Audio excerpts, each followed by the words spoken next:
Okay, let's go over systems practice test number 2 together.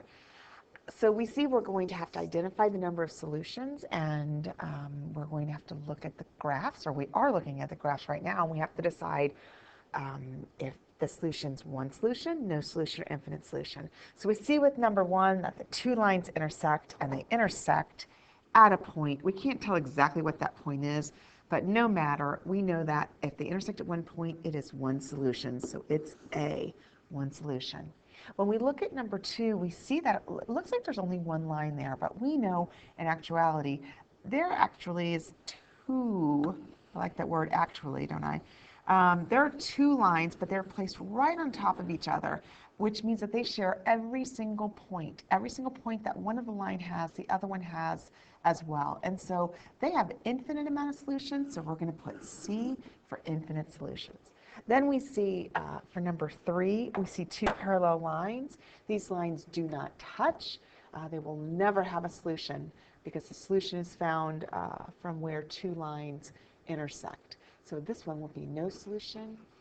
It will be B. Okay, and we'll also be asked to look at a system of equations, and without graphing them, decide whether they have one solution, no solution, or infinite solutions. We can look at the easiest one, which is 5. When I look at 5 and I see x equals 3 and x equals -7, I know that both of those lines go straight up and down and that they will never touch. They're parallel. So I know that there are no solutions here. When I look at number 4, sorry, I did the easy one first, I just jumped to it. When I look at number 4, I see that they both have the same y-intercept. So I know that they share one point, right? The y-intercept. And then I notice that this slope is a positive slope, and this slope is a negative slope. So if we were to look at this as just a sketch of two lines, we would see that they both share the same y-intercept, but the first line has a positive slope and the second line has a negative slope. So they have one solution. Then when I look at 6, it kind of looks like we're dealing with parallel lines, right? Because we see the 4 up, and we think same slope, so same slope, two parallel lines, no solution. But not so fast. We have to be careful because we can't really get anything out of what the slope is unless it's y equals mx plus b form. So when I look at this, I'm going to have to rewrite it, right? If I rewrite this, and I want the y to be by itself so that it can be in slope-intercept form, y equals mx plus b form. I get rid of the 4x by subtracting it on both sides. I have a y. Obviously, -4 and -4x are not like terms. I'm going to rewrite it like this so that it's in slope-intercept form. Now I see that the slope is -4 for the first problem, first equation. So then I'm going to look at the second equation. Where am I going to do it? Let's see. I'll bring it down in green over here. And I'll rewrite it. It's 4x minus y equals -4. And I want to get into slope-intercept form. So I'll subtract 4x from both sides. I'm going to not forget my sign. I'm not going to leave it behind. I won't leave my sign behind. I'm going to bring it with me. And then I'm going to rewrite the right side like this. Is this in slope-intercept form? Almost, but that negative in front of the y means we have more work to do. Some of you like to consider when you solve for this, or you were taught divide every term by -1. Some of you were taught multiply every term by -1. You could even think about it as multiplying every term by a negative. I like to think of it, if I'm going to change one sign in the equation of one term, I've got to change every single sign for every term. However you think about it, here's the second equation where the slope is 4. So we have just two lines. They are going to intersect in one point. They turn out to not have the same slope. So this is one solution. And you'll also be asked, you'll be given a system, which is right here, the system of equations, and you'll be asked if a certain solution works. And so what they're really asking you is they're saying, hey, if we graphed both these two lines, which as you can see, it would be a little messy. We'd have to solve for y because we couldn't use a cover-up method here. But if we graph both lines, where would they intersect? They're saying they would intersect at 1, 1. So besides graphing them to see whether they would intersect at 1, 1, because like I said, the graphing is not going to be easy, what we can do is we can take the answer and see if it really is the answer and plug in, if they say x is equal to 1, then we're going to plug in 1. When we see x, we're going to rewrite this equation, the first equation they gave us. Instead of x, we're going to put in a 1. And then we're going to plug in 1 into the y when we see that. And we're going to see if this is true. Let's see. If I put this part into my calculator, you can pause and put it into your calculator if you'd like. You can pause at any time. It's always a good idea if you want to stop and really understand something and take notes and maybe even back it up and listen to it again. So let's see, 4 minus 5 is -1, so that works. That means that this 0.11 is on this line. It actually belongs on the line that's represented by that equation.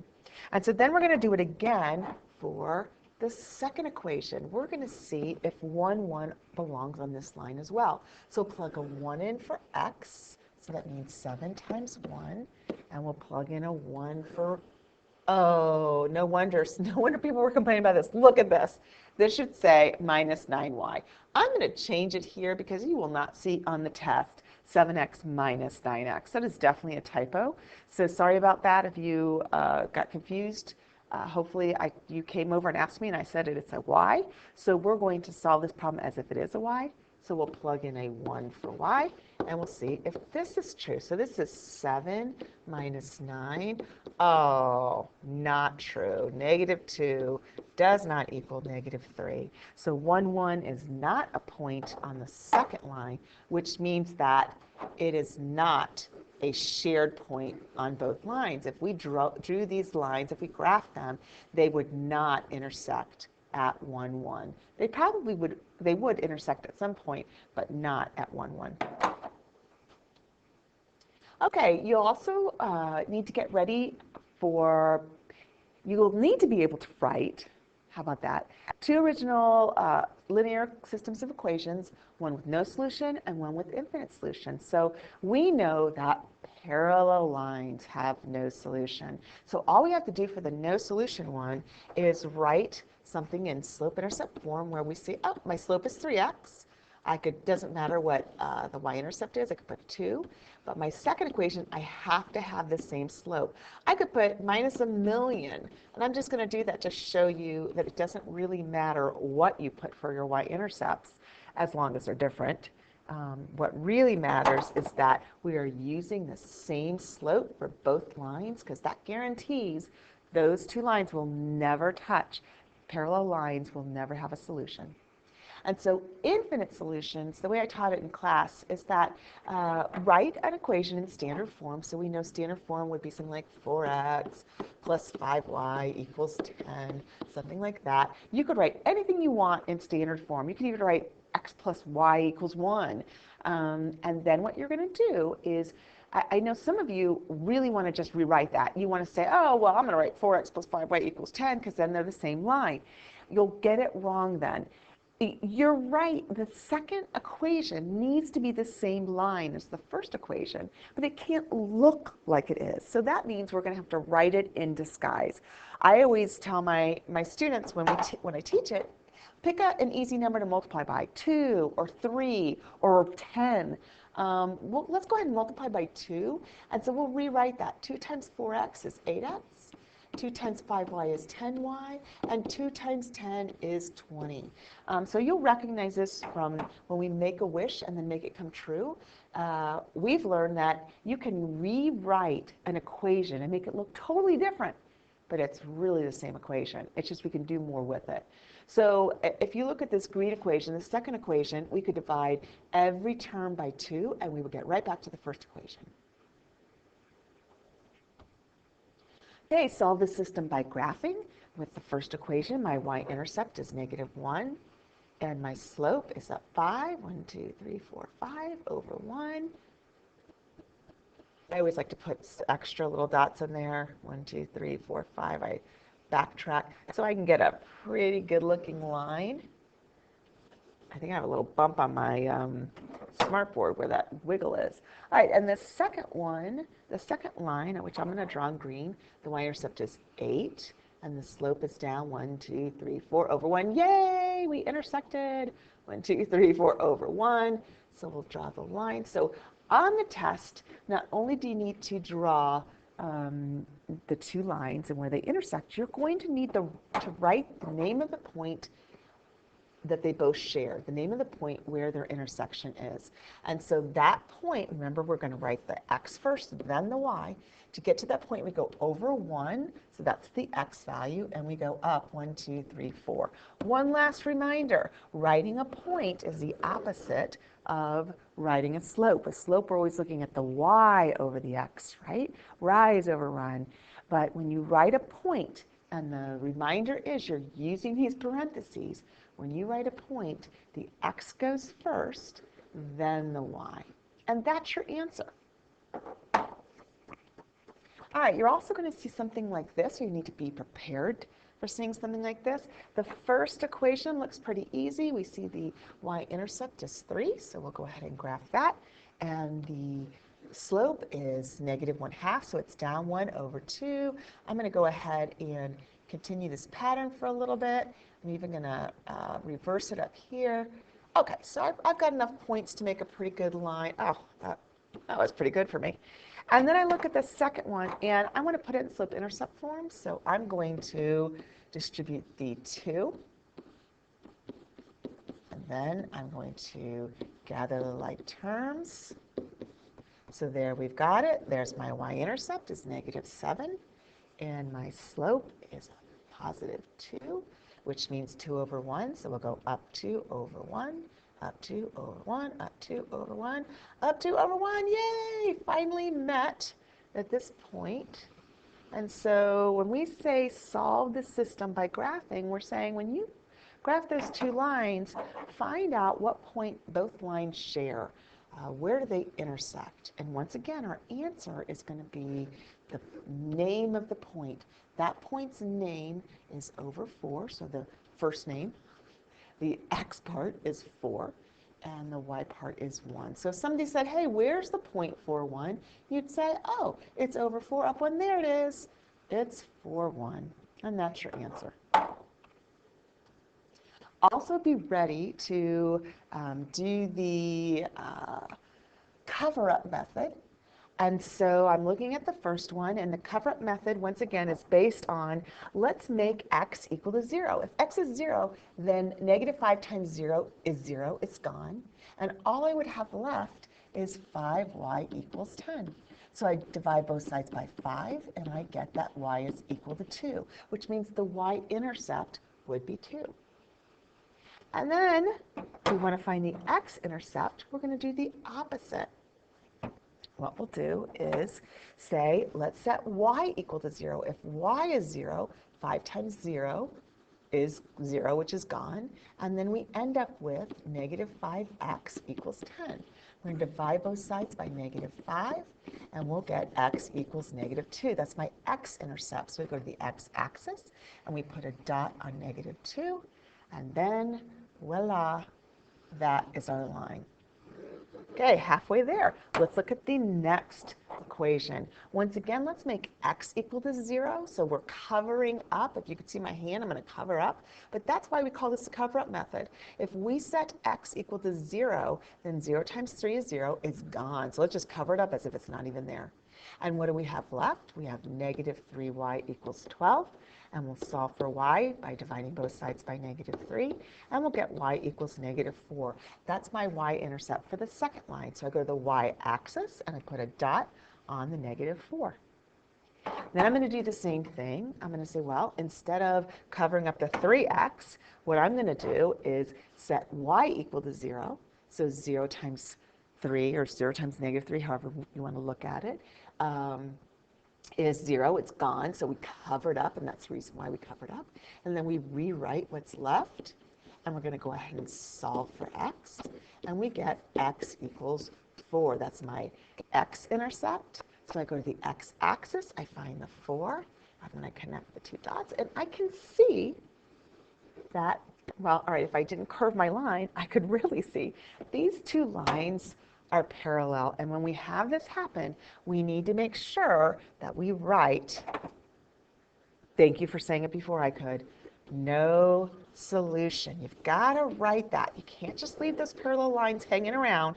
You've got to write what the solution is.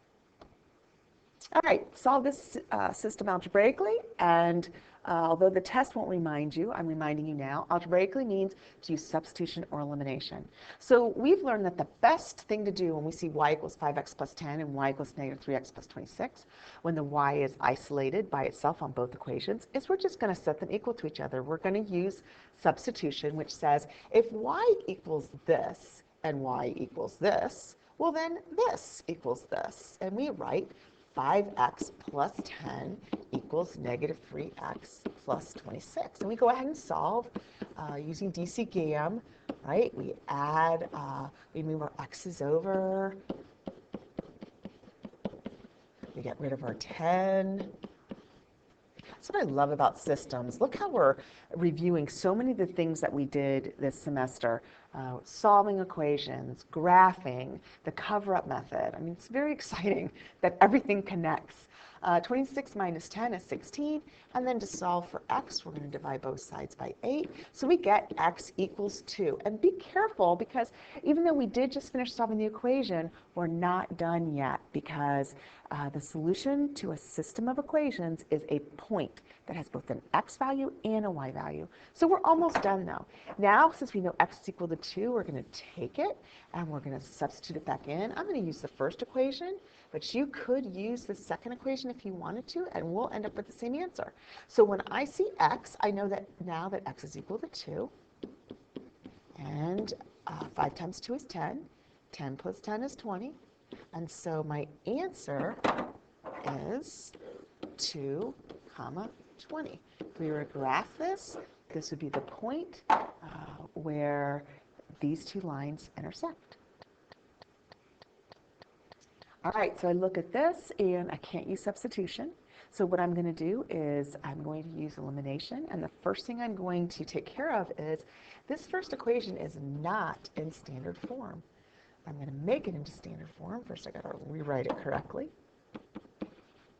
So to make it standard form, I've got to bring my 4x over. And anytime I want to bring something over from one side of the equal sign to the other, I have to do the opposite. So since it was being a plus 4x, I had to subtract it. I cannot combine 2y minus 4x because they are not like terms. And in standard form, the x term comes first. I put a plus in front of the 2y because see how the 2y is by itself up here? That means it's positive. When terms are by themselves and they're positive, we don't need a 2 in front, a plus in front, do we? That would kind of look funny. We just know it's inferred, it's implied rather, that 2y is a positive term. All right, so now it's in standard form, yay! So now I'm gonna look at so let's see, this equation got rewritten. Now let's look at the second equation. It's already in standard form, but I see that I can do something else with it. I can simplify it. Can you see a number that goes into 12x, negative 6y, and negative 15? That's right, 3. So I'm going to divide every term in this equation by 3. 12x divided by 3 is 4x. Negative 6y divided by 3 is negative 2y, and negative 15 divided by 3 is negative 5. And then we're like, oh, this is awesome news. If I use this equation, which is the first equation rearranged, and this equation, which is the second equation simplified, then things are going to start eliminating. So I'm going to take both these equations and rewrite them so that we can do an addition problem with them.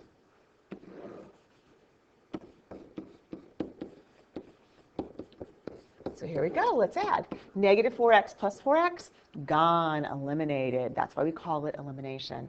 2y plus negative 2y, oh my gosh, gone. Okay, when both things cancel out on the left side, what do we put there when there's nothing left? What number represents nothing? That's right, it's 0. And then 9 plus negative 5, or just 9 minus 5 as we see it, is 4.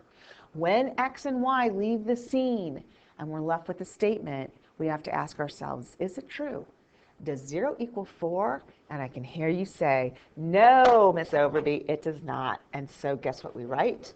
No solution. There's no x or y out there that is ever going to make a 0 equal to 4.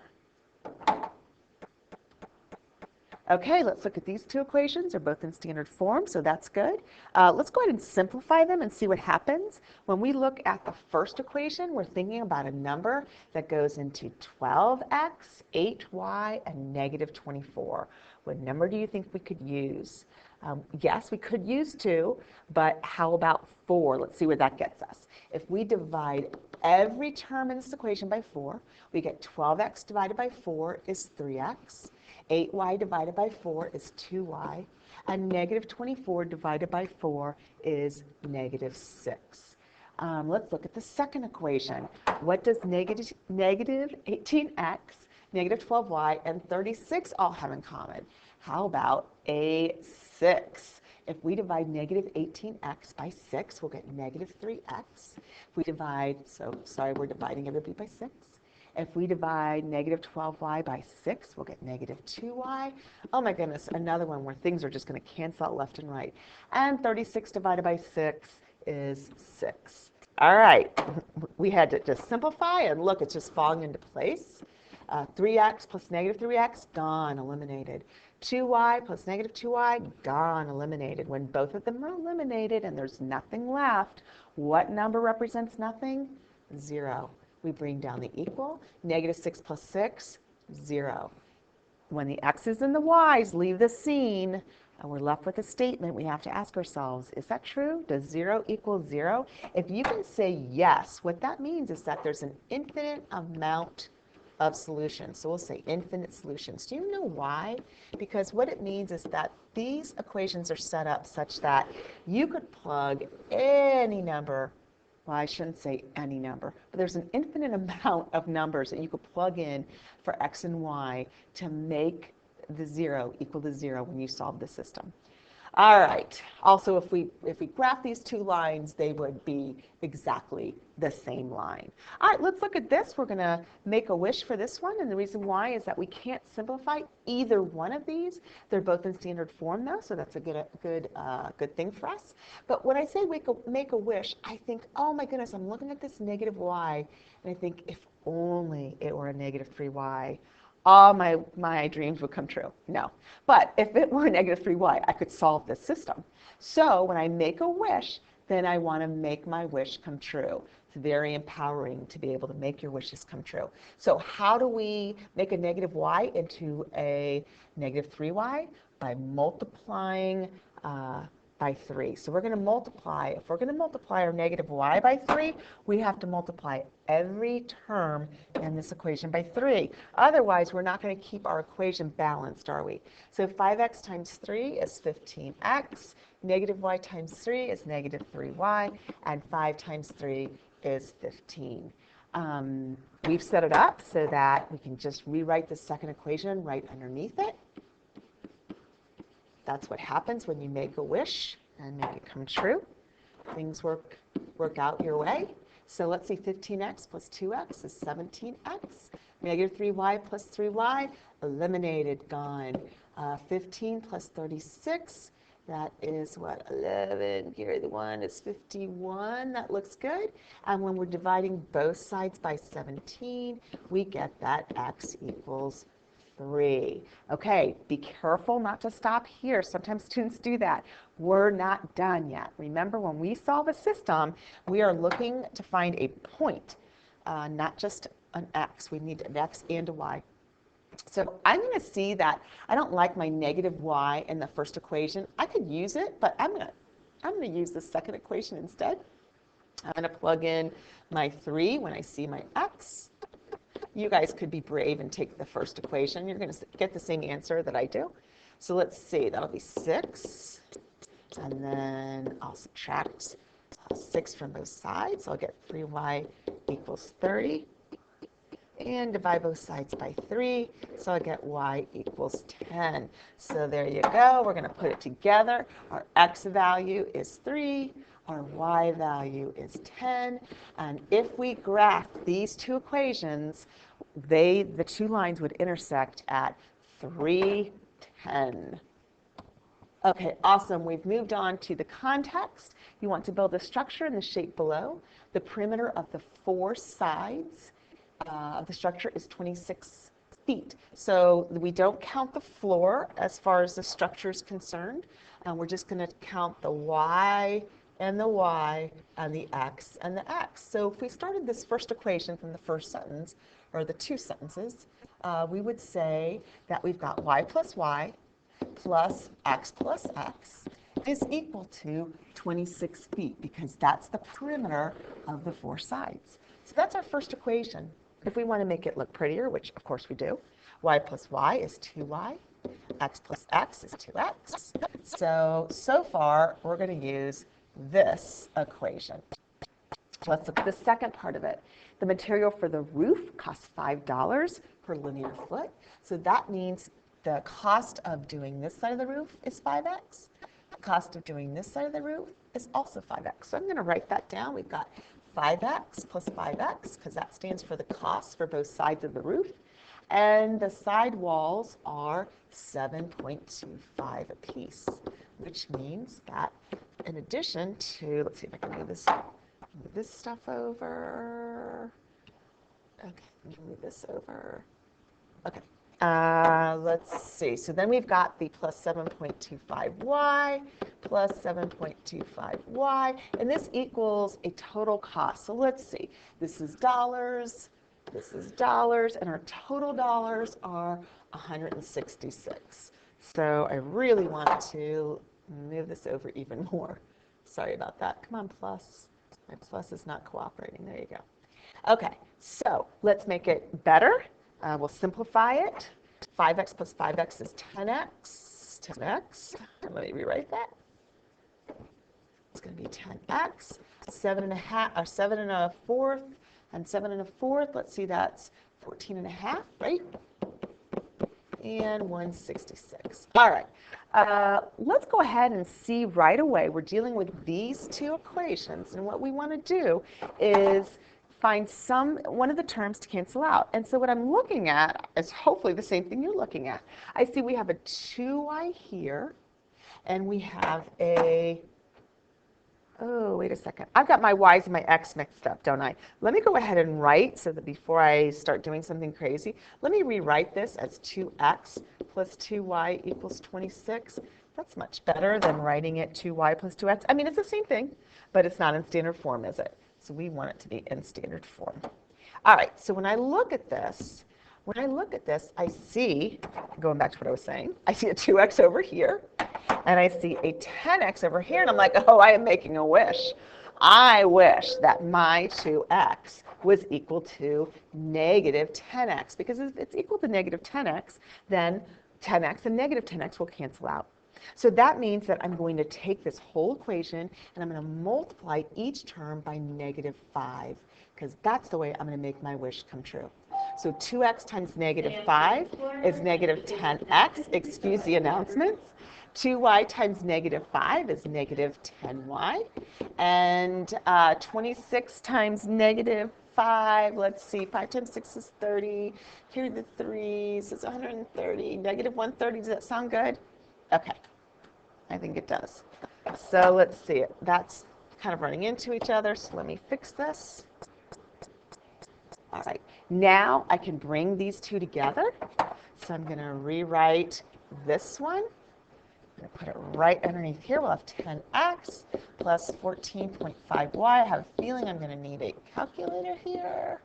Hopefully you guys can help me out and be doing the calculator work. Negative 10x plus 10x, because we're adding these two, gone, eliminated. Negative 10y plus 14.5, let's see, that's going to be what, 4.5y? And then negative 130 plus 166, that's going to be what, 36? Okay, let's divide both sides by 4.5. And what do we get? I definitely have to pick up my calculator for this. Which, you know, no shame, right? When we have to pick up the calculator, we've got to pick up the calculator. It's a good thing. So that equals 8. Now, I know this bothers some of you when we solve for y first. You're like, what? you're used to solving for x first and then plugging your answer in and then solving for y. But it's okay if we solve for y first. It's still going to work out. It's all going to be good. So here, let's see. We've got a dizzying array of equations we could plug this into. But it looks like this equation here is going to be our easiest one to plug in. So I'm going to go ahead and plug in 8 when I see my x. So oh, look. Wow, I'm really glad I did that because maybe some of you would do the same thing. Look what I did. You know, if I did this on a test, I wouldn't get it right. I automatically plugged in for x. Okay, stop, back up. That's not an x, Miss Overby, that's a y. So here we go. But just like you know, stop and catch your mistakes and correct them. So I'm plugging in for y. So here we go. We've got 2x plus 2 times 8, because y is equal to 8. And we're going to go ahead and solve for x this time. It does feel weird. I understand why some of you don't like this. 2x is equal to, 10. And so when you divide both sides by 2, you get x equals 5. And of course, we're going to write our answer as a coordinate point, which would be 5, 0. Now I'm going on automatic. We're really not going to write our answer in coordinate point because that wouldn't make sense, right? We're not graphing. So really, what we want to do with this is put a box around y equals 8 because that literally says, hey, y in this graph, this length right here is 8. That length right there is 8. And x equals 5 means this length is 5 and this length is 5. And I believe we're in feet. So it's kind of a little structure, isn't it? Yep. Maybe it's a doghouse. All right, for a nice dog. Kylan can solve 35 problems in an hour, while Mark can solve 20 problems in an hour. If Kylan gets paid $9 an hour and Mark gets paid $4 an hour, how many hours did each work if a company hired both of them to solve 235 problems? And the cost was $57. I think that company got a lot of problems solved for very little money. That sounds like a great deal. So when we look at this, and I'm just going to check on the time real quickly. Okay, so when we look at this, we see that there's two different things going on. There's a set of numbers that have to do with problems, the number of problems that can be solved, right? So let's make an equation about that before we look at the dollar amount. So Kylan, see we have Kylan and Mark, so we use K and M. So Kylan can solve 35 problems in an hour. And Mark can solve 20. Mark's not quite as good as Kylan, but that's okay. We all have our different strengths, right? Okay, so Kylan and Mark are going to work together. They both were hired, and together they solved 235 problems. Okay, so we're not sure who solved more than the other. So then we're going to look at, let's see. Well, actually, we do know. It says it. Kylan solved more than Mark, but we're asking a question that, sorry, it's been a long day. How many hours did each work? So this equation's set up to help to figure out how many hours Kylan worked and how many hours Mark worked. All right, so now let's look at the money. Kylan gets paid $9 an hour, so that's $9K. While Mark gets paid $4 an hour, so that's 4M. And altogether, the pay was $57. And so what we're going to look for right away, I can see that I can make a wish. I don't have to do any simplifying, although I could with the first equation, right? I could divide by 5. Some of you like to simplify and divide, which would be great. I could do that. I could look at the first equation and divide every single term by 5, and then I would be able to subtract the two equations, so on and so forth. Sometimes when you get into making a wish, it's a lot more fun if you just can see it and do it right away. It actually saves you a step. So I see that I can see my wish already. How I wish that this 4M instead was a negative 20M, because then 20M and negative 20M would cancel out. So I want to make my wish come true. How am I going to do that? I'm going to rewrite this equation, and I'm going to make 4M become a negative 20M by multiplying. It's always by multiplying by something. Multiplying by negative 5. So here I go. 9k times negative 5 is negative 45k. 4 times negative 4m times negative 5 is negative 20m. And then, yes, I'm picking up the calculator. 57 times negative 5, let's see. So I have 57 times negative 5, and we get negative 285. Kind of running out of room there. Okay, and then I'm going to go ahead and rewrite the equations so that they can be right on top of each other and I can add. All right, so here we go. Let's go ahead and add. 35k minus 45k is negative 10k. 20m plus negative 20m, gone, eliminated. I bring down the equal sign, and then I see that 235 minus 285 is negative 50. So I'm going to solve for k. I'm going to divide both sides by negative 10, and I get that k is equal to 5. What does our answer mean? What do you mean k is equal to 5? Oh, that's right. That means that Kylan worked for 5 hours. Kylan worked for 5 hours. So we already know then. History month is practicing in room 23. All right, sorry for the announcement. So we know real quickly that, let's see, let's use the second equation to plug in, because if Kylan worked for 5 hours, we know she was paid $9 an hour. She was paid $47. We already know then that Mark didn't work that much. All right, let's see. So Kylan's 5, so we're going to plug in K, and we're going to plug in 5 for K. So we'll get 9 times 5 plus 4m equals 57. So we'll have what? 45 plus 4m equals 57. We're solving the equation because we are so good at solving equations, and I'm not saying that sarcastically. That's really real. You guys are awesome at solving equations. 7 minus 5 is 2. 5 minus 4 is 1, so it's a 12, and we divide both sides by 4. So we found out that Mark, I think that's what M stands for. Yep, Mark worked 3 hours. So you can, on the test, you can stop here and M equals 3, K equals 5. You can stop there. You could write Mark worked for 3 hours, Kylan worked for 5 hours. I would do that right now, but I want this tutorial to be a little bit shorter than it probably is going to be. All right, Heather is buying barrettes and headbands for her upcoming hair styling contest. The barrettes are $6 a pack, while the headbands are $5 each. She ends up spending $70 on barrettes and headbands. She buys 5 times as many barrettes as headbands. How many of each did she buy? All right, let's look at the dollar amounts. The barrettes are $6, so we'll have 6B. We're getting pretty good at this. The headbands are $5, so that's 5H. And altogether, as far as the money, she spends $70. So once again, we just did an equation based on amounts of money.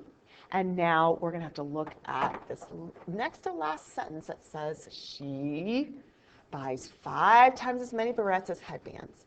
Okay, we've done this type of problem before, and this is how we're going to set it up. Wonder if it says she buys the same amount of barrettes as headbands. Then we would say, okay, the amount of barrettes she buys is the same as headbands. That's what we would write. But it doesn't say that. It says she buys 5 times as much. Okay, 5 times as much barrettes. So the barrettes are huge. Let's just like make this really thick to kind of remind ourselves. She is buying way more barrettes than headbands. There you go. Okay, more barrettes than headbands. So, but there's an equal sign there. If we already know she's buying 5 times as many barrettes as headbands, to make this equal, we're going to have to give the headbands some help. And that's where we're going to put the 5. We have a choice, and intuitively, for some reason, we all want to put the 5 next to the B. But that's not going to make something equal. It's not going to give us an equal equation, or it's not going to give us an equation. So look and see if this makes sense. This says the amount of barrettes she buys is equal to 5 times the amount of headbands. That's another way to say the same thing as she buys 5 times as many barrettes as headbands. Think about it. Hopefully it can sink in and you can get that. All right, so the nice thing is if B is equal to 5H, then when I see a B in this equation, guess what I'm going to plug in? I'm going to plug in 5H. Then I'm going to go ahead and 6 times 5H is 30H plus 5H equals 70. I'm going to add my like terms. So I'll get 35H equals 70. Divide both sides by 35. And I get that H equals 2. What does H even stand for? Headbands. Apparently, Heather only needs 2 headbands in her styling contest. So how am I going to find out how many barrettes she needs? Well, I go back up to the easier equation. And when I see H, I'm going to plug in 2. So I'll have B equals 5 times 2. So B equals 10. What does B stand for? Barrettes. And so you would on the test write, she bought 10 barrettes and 2 headbands. Thank you for joining me. I hope you spend the time studying from your practice test. Good luck on your test. I know you're going to do great.